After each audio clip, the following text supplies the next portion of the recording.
বলছে না, তখন থেকে তো বলছে, এসে থেকে বলছে।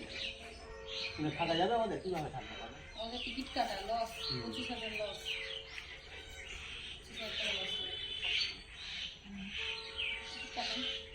যদি বলো তাহলে ভিডিওগুলো রেখে দিচ্ছি স্মৃতি করে, নেক্সট টাইম আসলে দেখাবো, চিনে যাবে, আমরা থাকবো। কেন প্রত্যেকদিন এত মানুষ তোমার বাড়িতে আসে, তুমি ভুলে যেতেই পারো। আমরা ভিডিও দেখালে তোমার কিছু তো মনে পড়ে যাবে। হ্যাঁ থাকতে হবে। তুমি থেকে যাও দাদা, তোমার তো টিকিট নেই। দাদা টিকিট করে নি, দাদা টিকিট করে আমি যখনই আসি দিদি আমাকে বলে থেকে যাও, কোনোদিন বলেনি দিদি কি পারলে চলে যাও বা থেকো না। যেদিন এসছি আমাকে বলেছে থাকতে, এটা সত্যি। যবার এসছি আমি দিদি বলেছে আমাকে থাকতে, জিজ্ঞেস করো, যতবার এসছি বলেছে আমাকে থাকতে। মনটা খারাপ হয়ে গেছে আমি শোনো না, আমি বলিনি তবুও দিদি বলেছে। মন খারাপ হয়ে গেছে। সে সঙ্গে থাকলে ভালো লাগে, একটা আনন্দই আলাদা।